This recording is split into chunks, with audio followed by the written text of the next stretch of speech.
Hey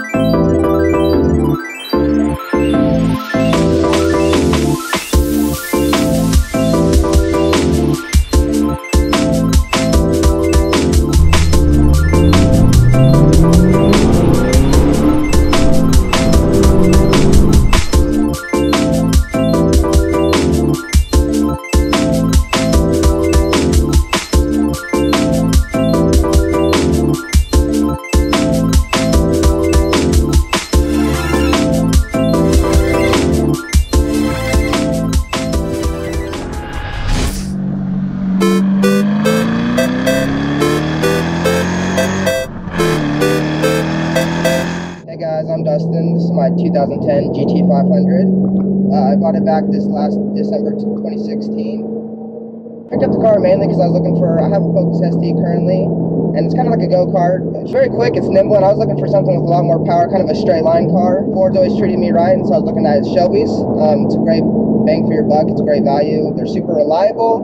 5.4 liter V8, 540 horse, 510 foot-pounds of torque. It's also a 6-speed. I was really looking for something rear-wheel drive, really fast in a straight line, supercharged and reliable.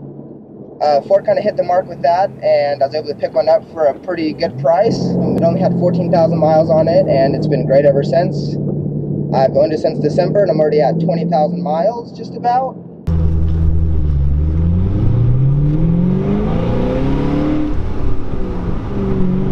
I've had no hiccups along the way. I've done about 2 oil changes since I've got it. I haven't done anything to the car yet. Future mods, I'm looking to do a 2.9 liter Whipple supercharger. Bring the horse up to around 750 horsepower to 800 horsepower to the wheels. Just kind of want to stay on the stock block. I don't want to have to build the bottom end or anything like that. So the 2010 GT500, it was the first reiteration of the rear end for the Shelby's. 2005 to 2009, they always had the same very squared end. It still had the same 5.4 liter supercharged V8 that's currently sitting in this. It's the all iron block, whereas the 2011-2012 switched to the aluminum block. Fortunately, this is a little heavier over the front end, so you get a little bit of a nosedive and you pick up over corners.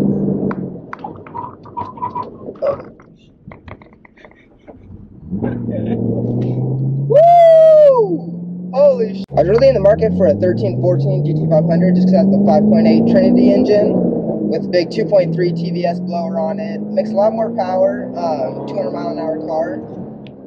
This was at such a value that I figured by the time I build it, it's going to be about the same. I picked a Shelby over any of the other market brand names because it's supercharged. I wanted something forced induction, and they've had that since, they were making the Shelbys back in 2008. And no other company has currently offered a supercharged platform besides the Hellcats, which those aren't really in the price range. Nor am I looking for something, I'm just not looking for a Dodge product. I'm not a Mopar guy. And I like the Charger better, but they also don't offer it in a 6-speed, which I'm looking for something that's manual as well. I really like the styling cues of the GT500, all the open vents. Rear end is super wide. Right now I'm running 285 tires and 255 up front. Kona blue and red with red stripes is one of the rarest colorways of this car for that year.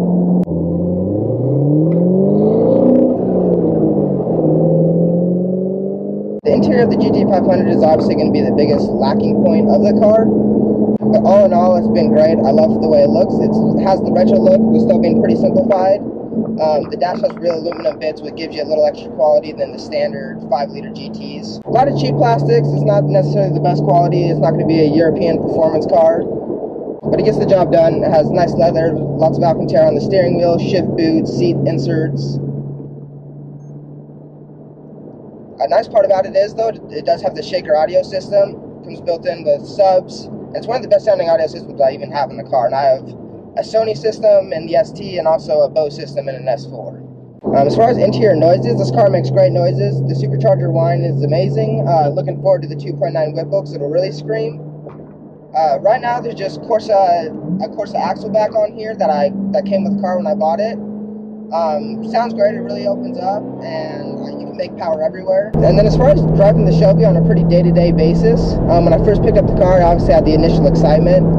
So I drove the car just about every day to every other day and never had any issues. Fuel consumption currently, let me take a look at the stats, but I'm averaging 11.4 miles per gallon, which that's to expect. There's a brand new 2017 Raptor that just passed us. Right now, I currently have a couple daily drivers, so this car definitely sits in the garage a lot more now that I got the initial drives out. But Fortune has done a good job of providing reliable performance, and my parents and I, ever since I've started driving, have pretty much owned a Ford vehicle, and they have been the most reliable, they've been the cheapest to own, and I've made the most power with them without running into any issues. So I really look forward to building this car and seeing what the future holds for it. All in all, the Shelby Gt500 is a great value car if you're looking just for that high performance car. I mean, it makes over 500 horsepower, and this was made back in 2010. And I picked it up for under $40,000, so I cannot complain for that. There's not many other manufacturers producing a car that can pick up for that cheap. I highly recommend if you're looking for a land missile. I wouldn't recommend it if you're looking for a car that's going to be super good at everything and can take on a back road with super tight corners and hit the curves. But it is great if you're looking for a nice back road driver, highway cruiser, because it can put the power down in a straight line.